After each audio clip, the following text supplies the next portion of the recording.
True crime books, wrongful conviction, and this is William Steele with Steele Spotlight Television and my co-host Ignacio Esteban, retired ATF Well, agent. what's up, man? Ignacio Another week, lot going on. Lots going on. Well, welcome back. For my new audience, Ignacio was an ATF agent for close to 30 years. Before that, U.S. Customs Service undercover agent, wrote a credible undercover book called ATF Undercover. He's been my co-host for well over a year. He's the new voice of History Channel, Gangland Chronicles, on a couple of topics that's going to be on. And as everybody knows, I did 18 years for nonviolent crimes and got out. Now I do crime prevention, inspirational stories, turnaround stories, and I star in a show called Inmate to Roommate on A&E Network for the people who have not watched this just yet. Good show. Right? And on this show, we have new segment, Mafia Mondays, where we have Louis Ballesteri, former mafia organized crime detective. I want to update everybody real quick. Now, I'm blessed to have all these fans, right? And we're trying to figure out ways to move them over to my social over here. So everybody who's here new, please hit subscribe. It doesn't cost you a dime, but it means a great deal to me as far as the algorithms and how YouTube views your channel and what little bit of pennies they want to pay occasionally. Yeah. So we had a really crazy week. We're going to get into all these stories. Iconic photos of President Donald Trump, attempted assassination, and all that. But I want to cover a few other things real quick first. Everybody's asking me about this movie that I'm going to be in. This is the poster for the movie. It's called Silent Partners. Very nice. Yeah. Ciro DiPaggio has a couple of versions of this poster out. We're going to see which one's the final. This will be, we have the premiere coming up at the end of August in Boca Raton. I'm making a very rare appearance. We'll be there. So Ciro DiPaggio put out Mob King. You guys probably saw that.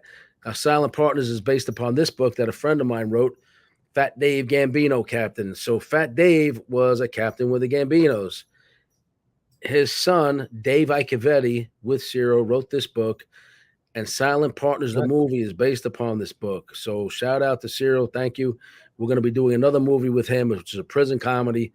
Ciro's offered me a role in a movie called Suitcasing, which is a prison comedy. And then I have other things going on that, because of contracts, NDAs, we can't talk about too freely at the moment, but good things are happening. That's good, Bill. Yep. So we have, let me see, before we roll into the main body of our show, everybody knows we've been working with David Michael Reinhardt, California prisoner. Okay. So a lot of corruption in Fresno. Everybody here except for one guy is out of Fresno. The highest, most corrupt county, city in the United States, 2 years running. Google it, Fresno. So Dave Reinhardt had his family and corrupt lawyers steal millions of dollars from him, set him up on a bogus charge where he defended himself. He shot at a police robot that came into his own home, while he was asking for the FBI, and he was asking to talk to somebody because his inheritance was being stolen. So Dave finally, after 20-something years, had his appeal accepted in the appeals court because the judge that was blocking access passed away. And so that judge is out of the picture. He alleges over the years highly corrupt, and he's got some facts to support that. So Mary and I, now we're working in the field of wrongful convictions. Ignacio, he's former law enforcement, and in fairness, he said that he won't get into these cases unless he believes in the case himself, and because he has his reputation. Just like we did with Lamar Burks, right? Lamar Burks, we get involved. Lamar Burks, we believe he's innocent, and it was a corrupt DEA agent that set a lot of guys up. Chad Scott, known as the White Devil. Right. So, I'm a reality TV star. I have tens of millions of fans. Mary's on my show. She's very popular. Everybody wants to see more of Mary. She doesn't like to be in front of the camera too much because she's a forensic accountant. She's a fraud examiner. Now, what she does is she works zealously like I do in the field of wrongful conviction as advocates. We're not attorneys. There's only 3 reality stars in the United States that work in the field of wrongful conviction. Myself, my beautiful fiancée, Mary, in the middle, and Kim Kardashian. We are the only 3 reality TV stars in the United States working in the field of wrongful conviction.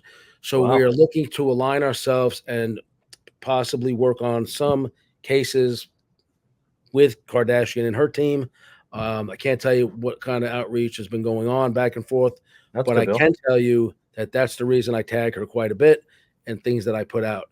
So we're the only 3 in the country. And I just found that out really a few weeks ago. I knew she was doing it, but I figured. How did you find that out, Bill? Just researching, what other celebrities are involved with wrongful conviction. And then a list came up. And I said, well, what other reality TV stars? And only 3 came up when you do a search as the 3 of us. Okay. So what happens is, here's the quick history of Dave's case and what's going on with him. So you have a situation where Michael Cohen, and related to the Trump case, right? His lawyer, David Schwartz, sends a letter on behalf of Ryan McCormick, a PR firm, Goldman McCormick in New York. They accepted money from Mary to help herself and Dave, because they had the same people victimizing them, stealing money and putting Dave in prison, to do some interviews, press release, and everything. They told them they were going to get him on various shows. I think it was including Dateline, NBC, and some other ones. Sold them a dream, took thousands of dollars of their money, never did anything for them at all. When David Reinhardt, the guy pictured there below in the circle, who's in prison, our friend / client, when he got wind of it, he wrote a letter telling he was going to take them to the Better Business Bureau. There's a copy of the letter on the screen for anybody who wants to blow it up. He makes no threats in this letter. They get so afraid because the guy is in prison, for 53 years for nothing when he was offered time served, that they get Michael Cohen's lawyer, David Schwartz, who's also been in a lot of trouble himself, a very bombastic, difficult guy for everybody. He says bizarre things all the time. He writes a nasty letter to the prison, knowing, if you look in the top right, that the United States Postal Inspection Service has already cleared David of any threats. And this letter, and that's on the screen, only said that he's going to report him to the BBB. There was no threats of violence or anything remotely like that. Everybody on the screen knew that. David Schwartz, Ryan McCormick, and his partner knew there was no threats. They lied. Their attorney lied. And I'm saying it here publicly because we have the proof. They then sent letters to the prison system and to the parole board in California that they were being threatened by Dave, and they proffered this letter, because he wrote twice, just a few days apart. Prison officials told him, don't write anymore. There was already another letter en route. He didn't write a new one after he was asked not to write to these people, but he wanted a refund for the money for being scammed from this PR firm. So he wanted the money returned to Mary. So what happens was, all these years later, nobody thinks anything more out of it, because the federal government completely cleared him of doing any threats at all. By the way, Ryan McCormick on screen also took money from Lamar Burks. So this is how this whole started. Lamar Burks is central to this story. So the long story short is, Dave Reinhardt had this letter introduced, or not, the letter from the lawyer, from David Schwartz up above, into the parole hearing and into his prison file, which cost him to get strip searched, locked down, all of his legal work seized. He spent, I think it was a few weeks or months in lockdown and solitary. This is a few years back. He finally went up for parole after about 23 years, and this was recently. And when he went up for parole, the parole board denied his parole based in part upon the lie that lawyer, that was just on the screen, David Schwartz, said that his clients were being threatened in that letter, that the U.S. Postal Inspectors had already said contained no threat whatsoever. He was just wanting a refund and wanting to go to the Better Business Bureau. This man had his parole denied and got set off a few weeks ago for another 15 years. This is a man who's been in prison now, 23, 24 years. Yes. And now they're telling him he's got to wait 15 years on a falsified letter from David Schwartz. And so, in what universe does somebody stay in prison 35 years when they were offered time served, and when they were simply coming into Fresno to seek their inheritance because there was death in the family and now he was entitled to collect? Instead, his sister's sitting in a $40 million mansion in San Francisco with partially with David's money, and David's in prison, indigent and broke, and screaming for the world to hear his story. So we intend to keep telling the story. Like you said, but we did a show. I think people should look at it with some of the corruption examples we gave out on Fresno, on the former chief that now became the mayor, right? Yep. That's a fascinating story. Jerry Dyer. Now, Mary, if you guys can see this, we filed into court 4 times in the last week, an amicus brief into David's case supporting his appeal, because they finally are hearing his appeal. Again, there was an allegedly corrupt judge blocking access to the court. He finally gets it in. We filed this briefing in support of. Here's the cover page of it. The clerk keeps kicking it back for various minor procedural reasons, which we understand. So they want it bookmarked and, you know, properly page numbered and everything. So let's see how it turns out, for sure, Bill. And so I submitted an affidavit from me. You guys want to read this, blow it up on the screen. And I will put every page of it here just so that everybody has it. And there's been a press release put out about this already. And again, we firmly support and believe in David Michael Reinhardt's innocent. He's a victim of corruption in Fresno and of allegedly corrupt officials that, I mean, the whole foundation of the state's case was based upon a fraudulent premise, and the appeal court backed that up. So now he's petitioning for them to clean up the record so he could actually get a fair parole hearing and maybe a trial, maybe get released in the next few weeks. That's so crazy. We're hoping, and then he has to go after his money because he's owed hundreds of millions of dollars. We've looked into this. Mary's done a deep dive. And how many years has he done, Bill? He's done over 23 years in prison. That's like Lamar, right? Lamar's done quite a bit too. Yeah, Lamar Burks has done a ton of time. And again, guys, everybody, that story is about the guy on the left side of the screen. Yeah. He should be living in a palatial mansion somewhere in America, but instead he fled his corrupt family years ago because of abuse he was going through, all kinds of abuse we're not going to get into here. When he was in his teens and he lived on the West Coast away from Fresno, except for when it was time to come back and get his inheritance, which his grandfather, who was a very, very prominent, well-respected Mason, super high-level guy, extraordinarily wealthy, left him a ton of money, and they finagled because he had been out of town to alter a trust document and steal from him. We believe in the other guys on the screen innocent as well, but those are some controversial things, and we'll get into those at a later date. I guess Ignacio, and before we get into our stuff for the politics and Trump and everything, I want to say this last thing. We are now in partnership with Bruce Sosa, Transmedia Group, Tom Madden, working with trying to put the truth out about somebody who's become a quick friend. Actually, he's from Rhode Island. He's a businessman on the left-hand side, Michael Mata. Michael Mata's of Portuguese descent. So Bruce there, A-list actor. Yep. Not far from Spain, right next neighbors. Yep. So this guy is a major entrepreneur, businessman, self-made man, never did time, never did drugs, doesn't drink, family man, kids, bunch of dogs. And he's been set up by this reporter who's got it in for him from the Globe, the Boston Globe. So there's Michael on his jet on the right side. I don't know if they share it or lease it or whatever, but on one of his jets. And there's Bruce, and they're going all over the country. They've been business partners for a long time. Bruce is standing by him. Now that we did our deep dive and our due diligence, we found out this reporter herself has issues.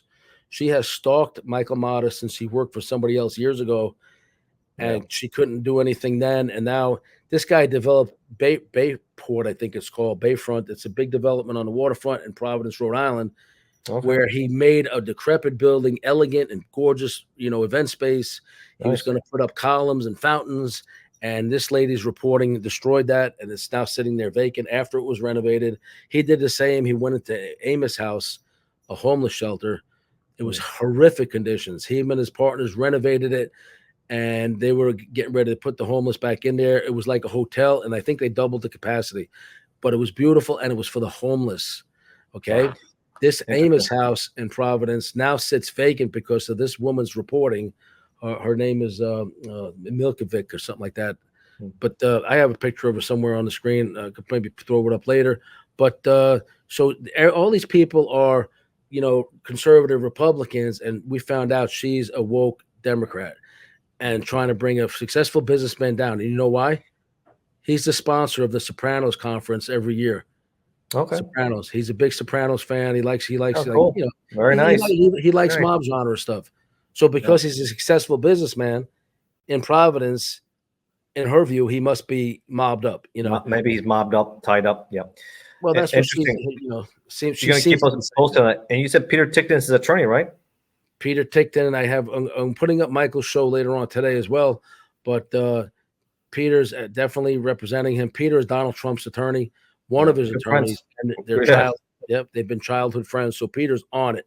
He just filed a lawsuit against the Globe and against this attorney for libel. I've talked to Peter also on other matters myself. Nice guy. We had a good conversation. I know you know him well, and he I guess went to college with Trump back in the day, right? New York Military Academy, and then he wrote a book about him called "What Makes Trump Tick" by Peter Tickton. Peter Tickton, yeah. That's and I say, my speculation is if Trump gets in the White House, Peter he becomes, will.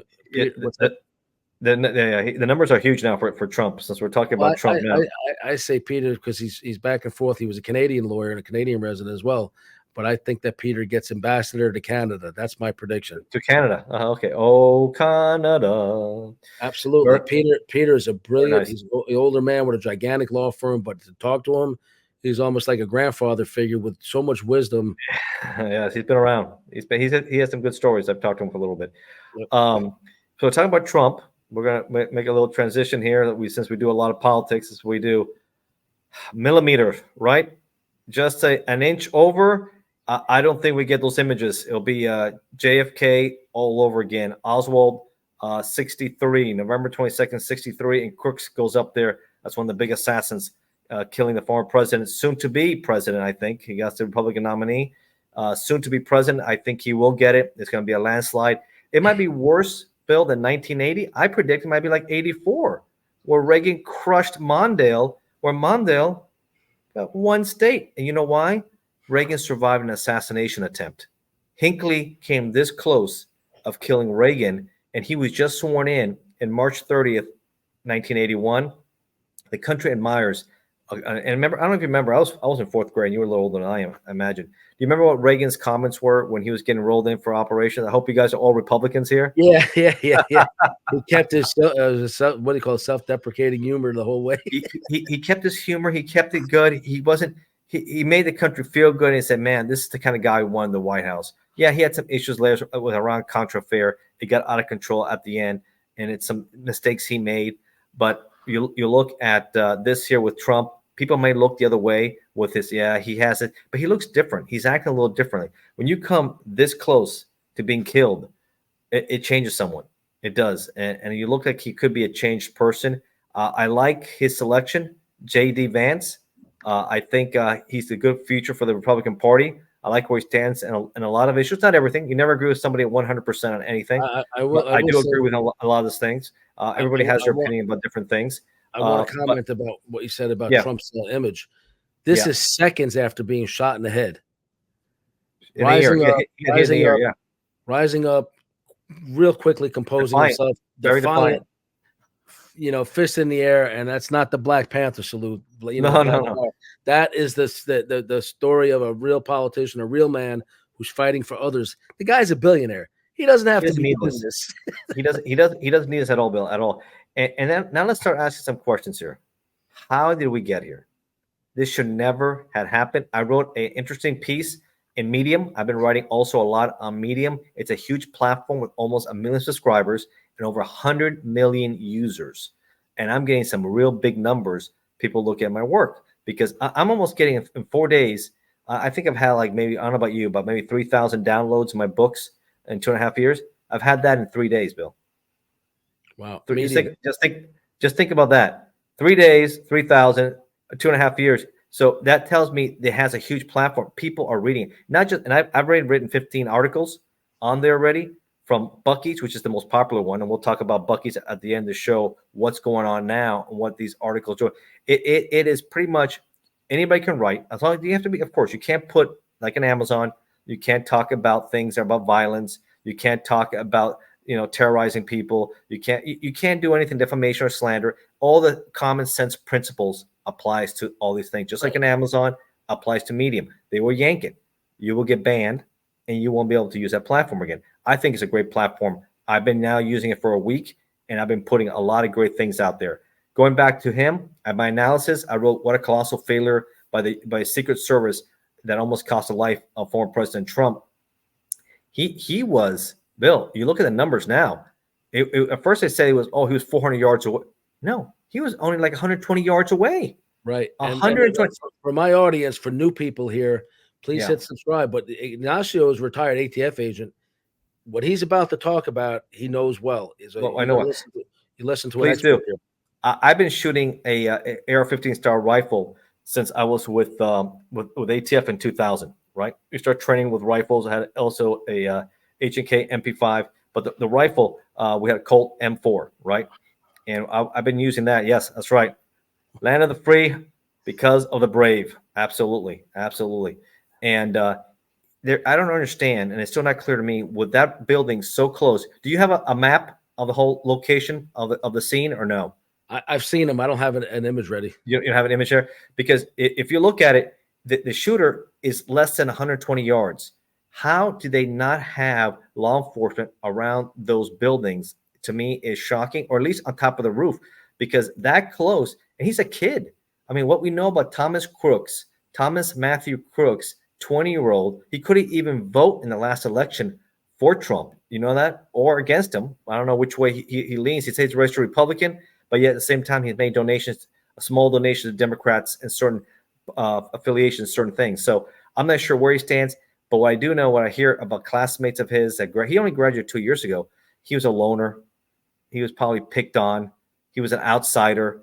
And so that tends to be mental health, because that's not normal to want to act like this. It's almost like mass shooting. It's also mass shooting because somebody died. 2 others were critically wounded. They could die. We'll still find out what happens here. And for anybody to want to go on the roof, he has his rifle. It wasn't even his own rifle. You know, ATF, the agency I worked for over 20-some years, that I just recently retired from, helped trace. They couldn't identify him. He had no identification on him. But the weapon came back to his father, and that's how they identified him. They traced the weapon in less than 30 minutes, and they did it because the business that they bought originally from, I think in 2013, it's in an article I sent you guys, went out of business records. So they had to manually go through the out of business records, the 4473s, to identify who was the original purchaser of that rifle. Right. And it was his old man. It was his father. And his father claims, that's been released recently, he said his son said, "I'm taking the rifle to go to the range, and I'll be back later." And he took a day off from work. He said he told his colleagues, "Hey, I'm taking a day off from work, taking care of some personal things, and I'll see you the next day." And how does he climb up with a rifle where people are saying, "Hey, there's a guy with a rifle." You can hear the video. Listen to the videos, folks. You hear people saying already, "There's a guy climbing the roof with a rifle." What happened there? What a colossal failure. 26 minutes in advance. And the things I've learned from this guy is that there supposedly was a police officer that pursued him up to the rooftop, and another officer was pushing the officer up to get on top to get to him. And he spun around with the rifle. The guy let go and he fell. The police officer fell. However, you have a guy on your radar with a rangefinder 30 minutes in advance. You're circulating his picture all around trying to locate him. Why did you not notify the inside Secret Service team, man with a gun on the loose, to delay the event until this guy was located? Or, why does the Secret Service director say this lady, Cheadle, whatever her name is, the slope, the pitch of the roof was too tight, too steep to safely put agents on, when the snipers themselves were on a roof that was pitched far more steeply than the roof? And then former Secret Service, I saw them interviewed, Dan Bongino is one of them. Yeah. They said what's supposed to be done, Ignacio, is that snipers and spotters and specialists in this securing these locations are supposed to stand at the podium where Trump stands, and then with scopes and visually look out for any possible shooting platforms. Yeah, absolutely. Sanitize those buildings. They call it sterilizing the building, sterilize them, lock them down, and have agents on the roof. They should have. None of that was done. None of it was there. My thing is, once the police officer, because I didn't hear that account, see him up on the roof, they should be notifying the command center. And again, Trump should have been removed from the location, and the counter snipers should have been focused on that guy immediately. And Biden the day before, let's put a bullseye on Trump when he says, "I didn't mean crosshairs." Yeah, okay. And any crazy person is going to interpret your words like something needs to be done. Now, they didn't give this guy Secret Service protection. You wrote a book about him. Here's the thing. I saw just 2 days ago where they finally did now, because there's been such an outrage. Because why is Biden, the Secret Service, who was a Democrat appointee, not allowing protection or adequate protection for Trump, the forerunner, and then the guy who's had his father and his uncle assassinated? Fascinated. Why are they denying them protection? Good questions. Those are good questions. In my opinion now, and I know you're not a conspiracy guy, in my opinion, she wants to keep the security loose. Whatever happens, happens. Biden gets, reelected. I mean, it's just pathetic. He came this close of being killed, and you see the bullet, the vapor of the bullet going right past Trump. Maybe that's why it hits him in the ear. very close, inches away, like I said, from another. Like I said, last one I remember clearly was Ronald Reagan, obviously in 81, where he was shot. But the country rallied around Reagan, and he would win in a landslide in 84. The country's rallying around Trump. They see that his heart, where it's at, they know that he has his faults. They like some of his policies. I think he wins in a round because they see what Biden is. And a lot of the things that they don't like, the failed policies of Joe Biden, the corruption, the problems with his son, a family that's dysfunctional that we've seen with that trial with Hunter Biden. And Trump, now that the case in Miami looks like it might be going away for the document cases, right? Or Mar-a-Lago, Trump in good nature said, when I'm in the White House, he says he might be pardoning Hunter in good faith also. Because Hunter still got to do some time. He gets sentenced soon. He has another trial with taxes. I think a lot of these cases end up going away. It was an embarrassment what happened here for the country. This is an iconic photograph of what this man is and the strength and the perseverance right after being shot. Yeah, after being shot, I think. What do you think Biden would have done, Joe? I mean, Bill. He would have cowered and waited for them to put him in a cocoon and take him off. Here's the thing. So our prayers go out to President Trump and his family, and for the safety of these candidates, and for the safety of Joe Biden as well, because he's an older guy. He's coming down with some issues. But he's not cut out to be president, and his poor decisions. What I want to know is, are they going to prosecute all the people that have been running the country for the last few months that were not elected? That's going to be the big thing that needs to be done. Prosecute every one of them, from Jill Biden to Hunter Biden to all these people that have been lying to the American people, pulling strings behind the scenes, running the country. Because I think both sides are afraid of the political violence, and they're going to move forward. I think it's going to be pardons, and let's move forwards and not use the judicial system against one another. I think that's a lesson learned from this. How much was he influenced, this kid Crooks? What happened? I don't know. We'll find out more information. But for his father to say that he went to the gun range, he took his rifle, and I guess we reported him missing by 11 p.m. He had no idea that his son was already dead. And after shot by the counter snipers, I think he died. The rally was in the afternoon. He died soon after that. To me, reporting your son missing, if you just took a day off work and go into the range, to me, that's suspect. Why would you report your son missing after not coming? I guess he left early, and he hadn't heard from him, and it's 11 p.m. And I guess he reported him still. At 11 p.m. at night, he reports him missing. Yeah, that makes sense. Yeah. Okay. That's starting to get into the range where you might make a call. Definitely. Yeah, because your son, he lives with you. He's supposed to come back, and it's also your rifle too. Don't forget that. So now, where's my rifle? What's going on here? There's a lot of issues. You're concerned man! And then he probably heard the reporting of the president just being shot a few blocks away, or whatever. I think it was 30 miles away. 30 miles in Butler, and they live in a different place out there. But you know what's going to help also with this? Obviously, we're going to talk a little bit about J.D. Vance again, and him being from Ohio. I think his popularity is going to solidify Ohio, because Ohio can be a swing state. It can be difficult, but I think it's going to go bright red. But this whole thing in Pennsylvania, which Trump lost in 2020, but won in 2016, I think it goes red because a lot of this happened in Pennsylvania. And a lot of people are going to get very motivated to help the president win Pennsylvania and once and for all get rid of Joe. Stumbling, bumbling Joe. The Democrats are livid. He won't step down. Nice. And I wrote an article about this. Okay, you can look at a lot of stuff I wrote on Medium. You got my books on Amazon, which are free for Kindle Unlimited subscribers. Joe Biden's one and done. He is getting the pressure. His own party won't show up for him. They want him out. But you know what? Like I said in another article, we want him to stay here because this is a bad ticket and only makes it a lot easier for Trump to win in this upcoming election. So, Joe, stay. We like that because you know what's going to happen? You're going to lose the House, you're going to lose the Senate, and the Supreme Court will be conservative now for the next 30-plus years. One and done. Ignacio called it, 2 years ago? You wrote that one? Yep. 2 years ago, Joe. But he was awful then. Dude, he's just gotten worse. But he, like I said, he is worse than Jimmy Carter. He goes down in history worse than Carter. Carter in the hospice right now is better than Joe Biden is right now. That's saying something. It's Carter in hospice. Yeah. He's done more, I think, post-presidency than he did during his time. My mother was in love with him. And you told me. When I was a kid, I didn't know any better. I didn't know about politics. I think when I was in college, I was a Democrat to some degree. Never voted. But now you wake up, you live and learn, and you see the policies are horrendous. They're awful. I have dear friends who are Democrats, but we agreed like really not to discuss politics. I think if you're an ambitious, hardworking person, why would you want to be a Democrat? Well, anything is overregulate you, overtax you, want to control you. I don't want anything that wants anything to do that. Leave me alone. Let me live my life, and let me succeed, and try to make it easier for me, right?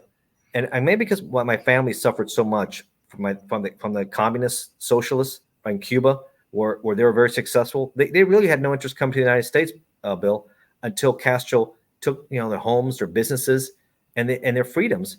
And the United States, of course, and Cuba were allies at the time, and people came here in political asylum. And I was fortunate to be born in California and Los Angeles, and raised in Miami, in this great country of ours.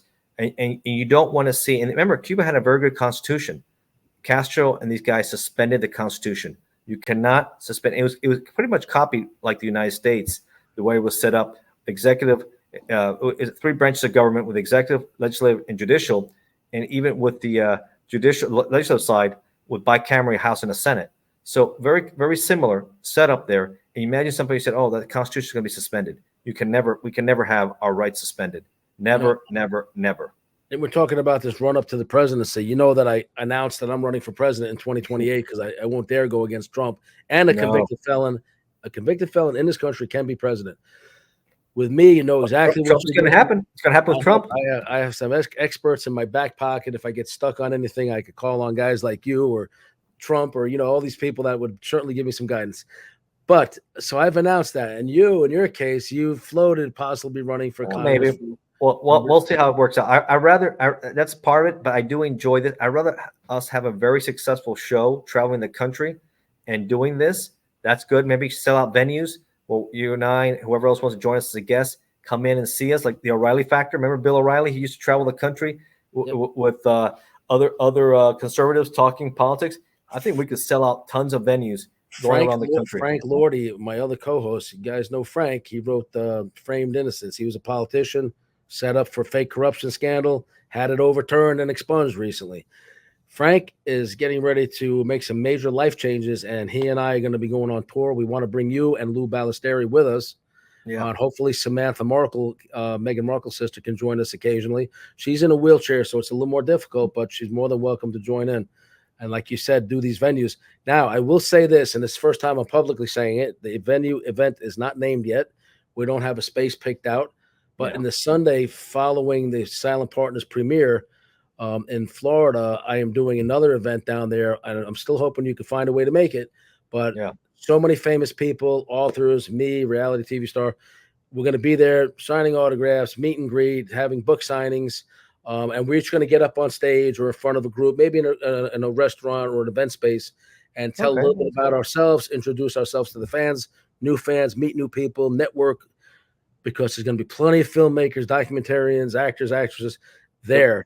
And the Silent Partners crowd, I believe, is going to support me as well and be over there because it's in the same county. It'll be in Palm Beach County. So Palm Beach will be good. Yeah, that'll be good. And if I can't make it, I'll try to be there through video link or something. We can make that arrangement, and I can also talk in there. A lot of my books, as people know, and everything else is digital for me, but that's a good sign. I think there's a lot of interest, especially with the politics and things we're talking about in current events. And I think, like I said, our books will make for very good TV series or movies, depending how we do it. Of course, a good one. That's a good one. I read that one. I liked it, and I did the forward on that one. So it's a good read.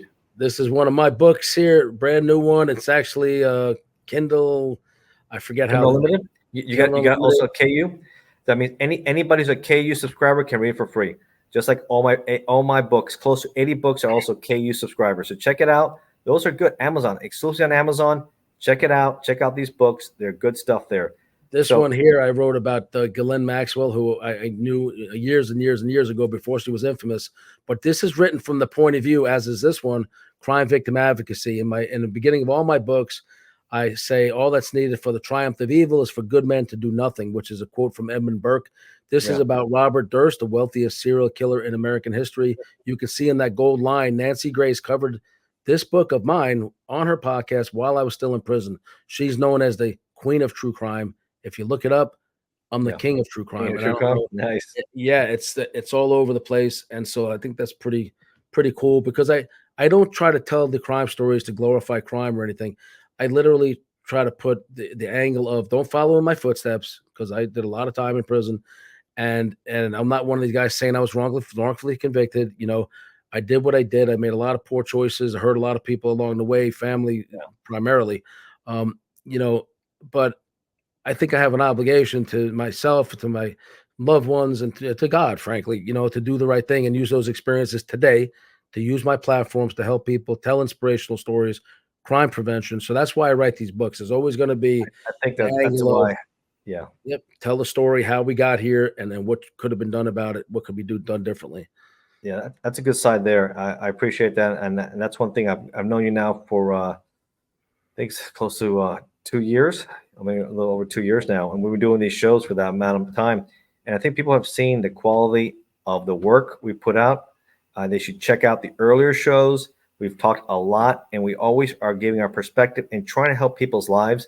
Like I did a nice article there, 10 simple ways how you can protect yourself from armed intruders entering your house, right? And we've talked many times, simple things you can do to make your life better. You gotta keep the lights on, keep the windows closed, keep the doors locked. These are just simple things to make them. Keep the bushes down, put the big signs out there. You have a big dog, right? And if you don't have armed security, you don't have monitor security, put the signs around anyway. Get the stickers, put the signs on the floor. Make people think twice. And you know what? Even put those fake cameras up. They can't tell. It's Wi-Fi. It's wireless. They have no idea. So you know what? Just do those small little things. Become a fortified target. And at the end, Bill, like I always say, I like people to be armed. I like people to protect themselves. Defend yourself, because 911 won't come fast enough. When you call the police, when a madman is coming right towards you, you're going to wish you had something to protect your family, because the last thing you want to do is see your family killed, and you're watching that happen. Yep. I do want to get into something with our shows, and we're getting ready to add Louis Ballesteri to the the electronic press kit. But for now, we have you, retired ATF. We have my fiancée, Mary Bass. She's a forensic accountant, senior level data scientist, public internet technologist. She's a very, very zealous advocate for wrongfully convicted people. We have Frank Lordy, former commissioner at Youngstown, Ohio, went to prison, wrote a book, Framed Innocence. So Louis Ballesteri is the other one we're going to be adding onto the electronic press kit, and that's going to be going out. A lot of big events coming up here, and like I said, in Florida and in New York, actually, something's planned. Then we're thinking of setting up something out in California as well. Okay, look, that was we've done a few shows together with Louis, and Louis always has a good perspective. He's former NYPD. He's part of some good mafia cases. I've enjoyed talking to him, and now he lives in the South. I'm not going to say where. He's mentioned it before, and I enjoy hearing his battles with TSA, getting his guns across with TSA. That's interesting. I'm going to say something real quick about that, because I travel a lot internationally recently. Man, some of these places can be absolutely brutal. Heathrow Airport, not a big fan. I'm glad they're looking at everything, but they say you can have so many liquids in the container. I think it's less than 3.4, and you have a bag. And even if you have all that, they still want, especially if you have connecting flights, they still want to dissect everything else you have, which is taking forever. I say, you know what? It was a lot easier through us in the U.S. going through TSA than it is in Spain. Wasn't too bad, but I'm not a big fan of what happened in Heathrow, and even in Paris, in Charles de Gaulle Airport, it was a lot easier, and that's a nice airport. I know they upgraded a lot. That is a very nice airport. You said there's a lot of stress in France right now. You felt the palpable level of stress. American in Paris. An American in Paris. Yeah, the terrorism with the Hamas and Palestinian situation. Something I did want to bring up as well. Mary's been doing a deep dive into a situation in Virginia, where there is a judge had ordered a Palestinian backed group to release their donors.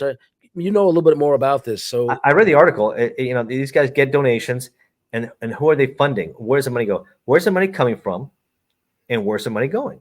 That's simple enough where they want to know what's going on, because allegedly possible ties. Again, I don't know firsthand. It's what we're reading. I want to be clear about that. Very sensitive. Where's it going? Is it going to Hamas? Well, that's the problem. Any organization in the U.S. that's funding a terrorist group abroad that can hurt us here or hurt us, our allies, is a problem, and that group needs to be dealt with. For giving material support to terrorist organization, it's a federal crime, federal felony, and that group has to be shut down. If that's what's going on, we're going to keep on looking. I'm glad Mary sent that to me, sent to us. We started looking into it, and it's called the Palestinian American something. I think we have it there. Yeah, and Mary's going to be doing a deep dive into this. Like I said, she's a fraud examiner and she's a forensic accountant. She's going to do a deep dive into this matter as well. She said before she has Jewish family too, right? Yes. Well, so she's Jewish. Mary is Jewish. Right. Her father was Italian, Catholic Italian, right? Or the father was Italian. So she's Jewish. I'll let her explain that. She's better off explaining how everything comes about on the personal level. But gotcha. So that's an interesting thing to look at. But those groups exist in our country, and anytime you expose something like that, it's important to see how is it going. They're sophisticated, but these groups need the money. It's not just Iran. So we all think, oh, this is only 100% Iran, right? And allegedly just came out in the news. This is unbelievable. The Iranian government wanted to also put a hit on Trump. Right. And so this administration is financing terrorism because they released, was it $900 billion to Iran? They shouldn't have done that. Shouldn't have done that. And they're using it to kill Americans all over the planet with proxy groups. You don't release. This is a rogue regime.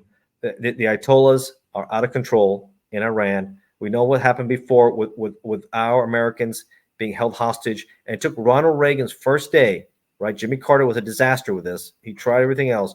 First day, they get released because you know what happens? They know the hammer's coming. Why do they want him killed? Guess what? We took care of their general. When he was orchestrating attacks against our people in Iraq, we wiped him out. Yeah, exactly. And it's coming again. Drone strikes. And guess what? It's coming again. They know now that Trump knows about this intelligence, and when he gets back in office, he'll do a deep dive into the reporting and reliability of it. Do you remember the rumor that, let me see, was it Saddam Hussein? Yeah, I don't know if this was that they put a hit on Bush. Mm-hmm. He did. When the other one came in, that's why he really invaded. You know the old Texas thing. You go after my dad. You don't take care of my dad. I'm going to take care of you. He's a piece of garbage. So yeah. I don't know if that was ever proven to be a truthful thing. No, I think it was. It was in Kuwait when he visited Kuwait. He wanted to put a hit on him. I can imagine the same thing, but this one is long overdue. And I don't understand how an administration come in, start putting some of your policies into place, but why keep erasing the policies of your predecessors and left? Like do that, yeah. Right? Like Trump. Okay, by executive order, he said, "Guess what? I don't want any more rules or regulations coming across my desk for a signature unless you look over the books and give me 3 that I can eliminate." No more regulations. Regulations are we don't want that.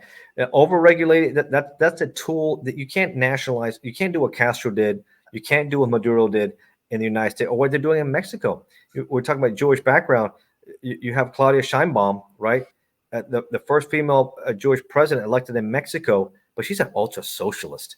Lopez Obrador and her are tight, a socialist, and this is how they get you. Over-regulation. They're going to look the other way with cartel violence because they don't want that war. They don't want that. They don't want to go back to days where it was the battles there were called their own. They're not going down that path. So guess what? We got to deal with that mess. We don't have an equal partner. Go look at that interview before Lopez Obrador left office. He did with 60 Minutes. He said, well, if we want us to enforce what's going on the border, the United States has to pay a lot more to us, our allies, for us to enforce the laws on our side. Unacceptable. That's a shakedown. That's the only way I can see this, a shakedown. I wrote books about that too. I'm not a big fan of these guys at all, what's going on. But you know what? There's bright hopes over Latin America. Javier Milei from Argentina, he's cleaning house out there. He's a libertarian, the first libertarian that's ever won a major position in anywhere in the world. And now he is the president of Argentina. He's cleaning house. Afuera is his term. Clean house, get rid of the wasteful bureaucratic programs. And that's what he's working on right there in Argentina. And El Salvador has a good conservative now who is trying to go to wars, MS-13 and Barrio 18.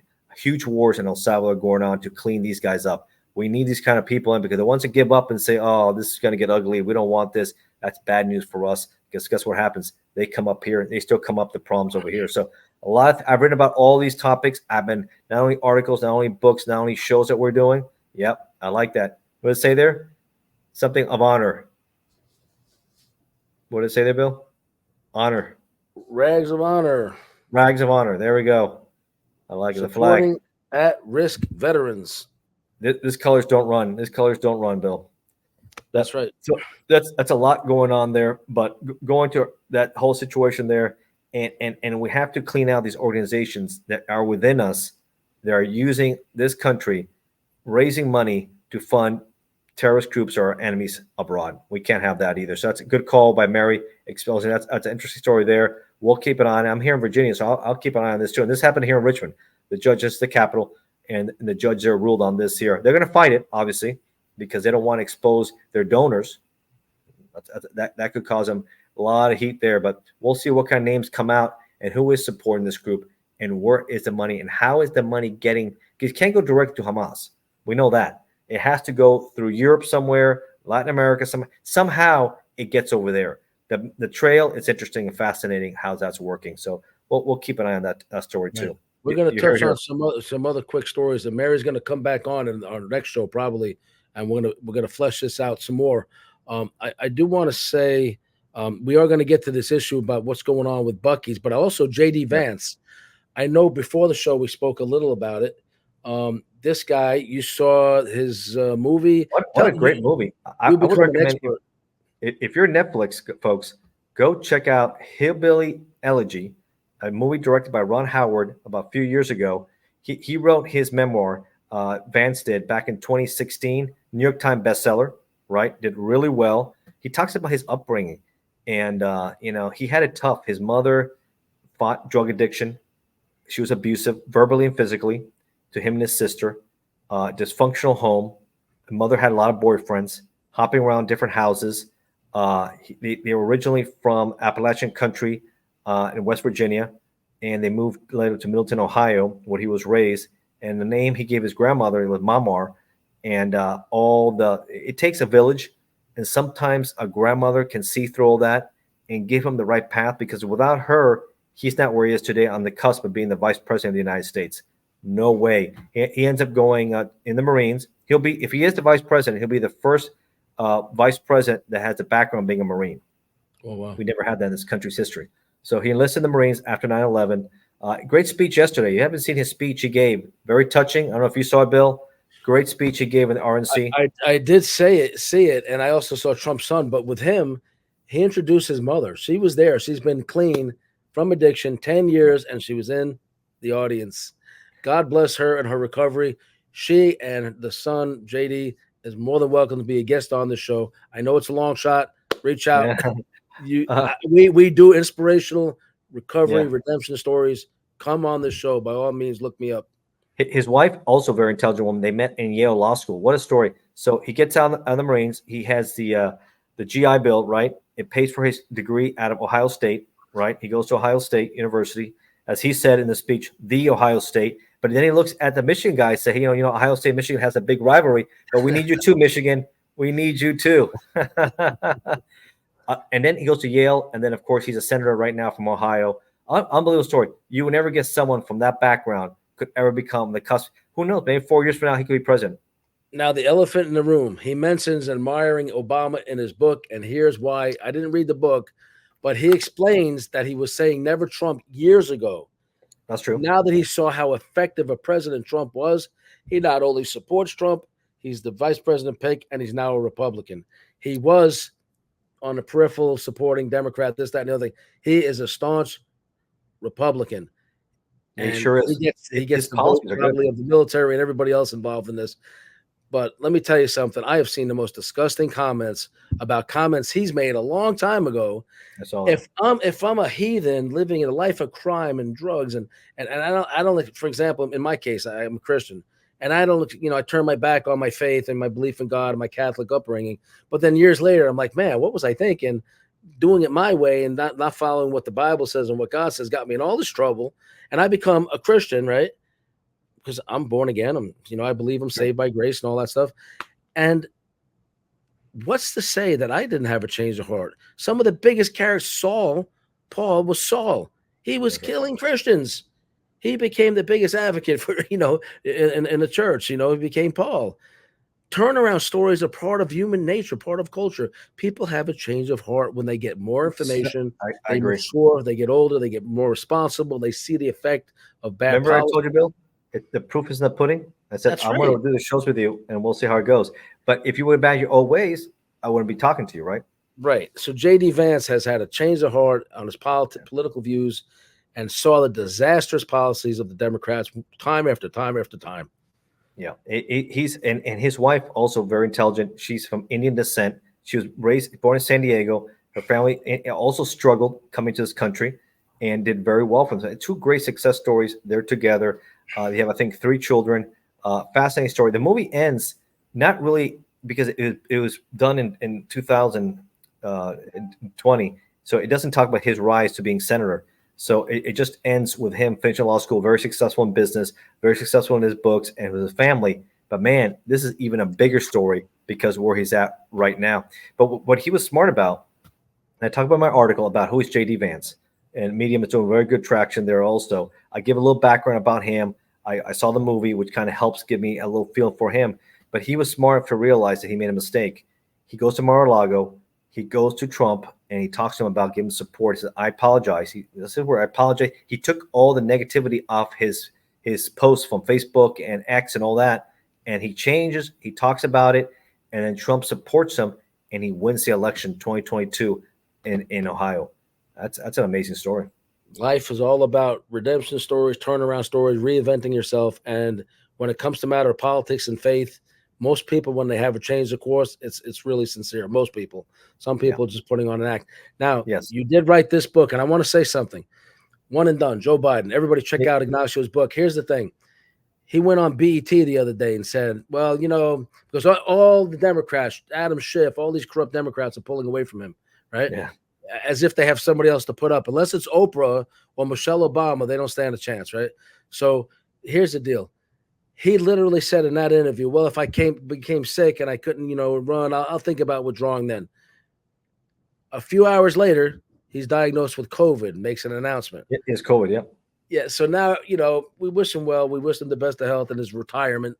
But so he hasn't withdrawn yet, but the speculation is going crazy right now that everybody's going to pretend it's not because of his mental decline and because of his incompetence and it's because of his corruption. Yeah, right. Pretend it's because he's sick and he's a little older and he's doing the right thing for the country. And everybody's just going to ignore the real elephant in the room. Let him get out of Dodge. I say let him stay in because Trump's going to destroy him. No, we want him in. I put him another article. We as many problems he has, that's the best thing for us is keep that ticket. That is the worst ticket in U.S. history. Biden-Harris, the worst ticket. Incompetent. They're both ultimate soup. They're soup salad, soup sandwich, and they're word salads. Just keep on talking and rambling, mumbling, stumbling. Here's the problem: they can't use money donate. They cannot use money legally donated to either one of them for any other candidate. But so some of the biggest donors are just donating into the party now and not to the candidates because in case they switch them out. That's smart. The other thing, I wanted to ask you this: when you do your Medium articles, you caught my attention because I could start doing crime prevention articles on there as well. You should. Are you remembering to mention that you are the guest host of William Steele True Crime and Steal the Spotlight Television? Yeah, we need to put that in there. I'm gonna start putting. I put my Amazon links. The blue clickable links. If people want to see you on these shows, put in the blue clickable link somewhere. I'm going to do that. I'm going to start putting them in there, and that way they can look at our shows, get more numbers in here, and then when we start doing the big venues, we'll get the big crowds in there, Bill, coming in there and come watching us, like the O'Reilly Factor and everybody else.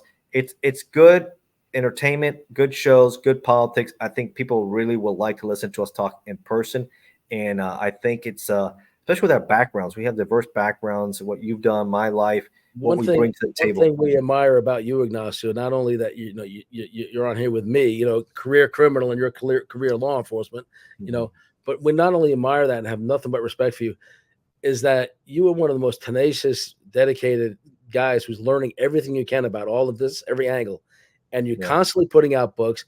And rumor has it you may be in the Guinness Book of World Records for putting out the most books in a year. I think I have the record. I mean, based on what I read about Barbara Cartland back in 1977, she had written 23, and I have done 55. But I don't think Guinness wants to get involved in that record again because I was reading more into it. It seems like there's so many different kinds of books and categories and criterias. I don't think they want to go back to that. So that's fine. But I do enjoy. I think I've written a lot. I give myself the name from undercover article I released yesterday, undercover ATF agent to prolific writer and podcaster. I think you saw my face, how I used to look. I put that out there. Long beard, long hair, right? I had a big beard, real big. Different look. I was all in. And I had accents and estaba broken and hablando mucha gente. And, you deal with a different culture of people. And no one ever suspected I was law enforcement, Bill. This is the story, his autobiography. It's a phenomenal read.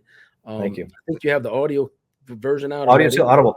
So if you like my books, also check them out on Audible. I have this one, The Most Dangerous Crime Cynics of Our Time, and I'm hoping to have it out soon. Still working with voice actor Rick Fonts to get the one done, Tyrants and Killers, the worst tyrants and killers of the 21st century. And we have some doozies, folks. We have some doozies. Both of those last books will be about 8-hour listen. So it's a lot of good stuff there I have going on. I enjoy this. I always like to do more. But check out Medium, Bill. I think you will like it. It's a good way to talk about topics. Yes, promotion. But it has such exposure to such a huge audience. When you have 100 million users and over almost 1 million subscribers, this is the biggest platform there is for this that I found. So this is unbelievable. Well, guess what my biggest platform is? A&E. I am so blessed to be part of Inmate to Roommate on A&E Season 1. Anybody who doesn't know it, I'm Bill, and it's rolled into some movie offer roles and another reality show offer that I can't talk about. And this sign was on my wall in Season 1. I have now created, at fans' insistence, autographed copies of a smaller version of that, suitable for framing. I'll autograph them on video. Look me up, send me an email or on Facebook Messenger, official William Steele, and I'll tell you how you can get autographed copies of that, my books, my photographs, and we can do that. I'm sure Ignacio is going to get that book in print also, so he can start doing the autograph ones as well. Exactly. That's a good deal, and you do all that. And, of course, we'll finish off with Buc-ee's. I've written, again, an article that's really exploded, one of my biggest articles that has exploded already in a few days, over 1,000 reads. Has to do with Buc-ee's, and I titled it "How the Beaver Empire wants to expand into a peaceful community in Stafford, Virginia." Right, and then I make the case about why this is not a good fit and a high crime. Based on my background, and I put that in there, that crime is going to be a major factor in the area, and there's a reason why we're off I-95. It's called, if people don't know, I-95 is called the Iron Highway. Why is it called the Iron Highway? Because a pipeline of guns and drugs between Florida and New York and everywhere in between. And when you have that kind of access, these kind of criminals, and you have 800, imagine that, a parking spot, a lot with 800 spots, 800 plus, right? 120 gas pumps, a convenience store the size of a Walmart. Insanity going there. No way Stafford Sheriff's Office can handle this kind of problem. I've seen other ones. You look at Houston, you look at other, they struggle with it. What do you think they're going to do? They're going to have problems. This is going to be a free-for-all. And I talked to many environmental issues. There's so many factors why it's not a good fit here. And I said, hey, the Beaver, I have no issues with you. Just you fit more like an oasis in the desert. Go find a different spot, not on top of this peaceful, beautiful community. It will destroy it. I have a question for you because we never step on each other's toes here, me and you. Yeah. You gave me a great idea, but if you're already working on it, I won't do it. Okay. I love that title for a book, The Iron Highway, subtitle I-95, and then tell the stories. Are you going to do that book? If not, I'm going to start on it. You should do a book on it. I'm going to do an article on it. How about that? Okay, we'll do it. I should have mine out in about 30 days, maybe less even, because I'm really getting good at this. As a matter of fact, Silent Partners movie is based on this book by Dave Michael, and I'm going to be in this movie here in a few weeks. We go to the premiere. This book here was put out kind of quick, and there was he admits it, there was some editing issues and grammar, spelling, and I'm very, very attentive to those things, very observant, because of all my years in prison working on legal work. I was a law clerk. We do wrongful conviction now. So I'm very observant. And I said, Dave, I not only am a good editor, if I take my time, but I'm also using AI to help clean things up. And I don't hide that I use AI for editing. I tell my stories and I clean it up with AI. And so I have just finished last night re-editing this entire book, which he's going to be putting my edited version into his book too. And then he's working on a movie, Dave Michael, called Miami Mafia, and he's offered me a role in there. So thank you, Dave. Remember, I have a book like that, Bill. Miami's History with the Mafia. Don't forget that one. I wrote the history of the book there, which is fascinating look there. and take a look at that one too. Which Send me that link again today. I'll share that with Dave. You know why? Because he's telling inspirational stories about crime in Miami, but like the real inside story, and maybe he can include you in the movie as well, because he's doing a movie called Miami Mafia. Well, yeah, and I also had some pretty big seizures, and I worked many years in South Florida with customs first, and then later came back in Miami and had some pretty big arrests. And remember on the set team, the contraband enforcement team, which was the lead team for customs, we had the biggest seizures in the country at the time in the 90s. And it wasn't uncommon for us to seize hundreds and hundreds of pounds, thousands of pounds of cocaine or lots of heroin. All right, so we need to wrap this up because we went a little bit over on the time. Ignacio, thank you for joining us. Remember, everybody, the only reality stars in the United States that are working with wrongful conviction cases are Kim Kardashian, my beautiful fiancée, Mary Bass, and myself, sitting there as if I'm running something, and I'm not. I'm very humbled by this experience, and I thank you for everybody for joining me. We hope to include Kim in future projects and advocacy on behalf of people that are wrongfully convicted, and we admire her work in that arena. And actually, let's just say I'm very close to possibly enrolling in law school at this point as well. So looking law school too, Bill. Wow. Hope you get a scholarship. It's pretty pricey. We have some sponsors, and we have some possible grants, possibly this, possibly that, looking into it, because I think it's going to be a good fit for Mary and I. She wants to very much do it as well. Good. All right, guys. And remember, folks, this girl got into my girl got into an Ivy League school at 15 years old. So I'm sure she'll blow me out of the water. Very talented. Yes, he's very smart. Hopefully we can have Mary on the show next time, right, Bill? Yep. Thank you, Ignacio. Thank you, everybody, for watching. Please, guys, tell everybody about the show. Subscribe. Leave comments. By all means, we need some comments here. Thank you. Bye.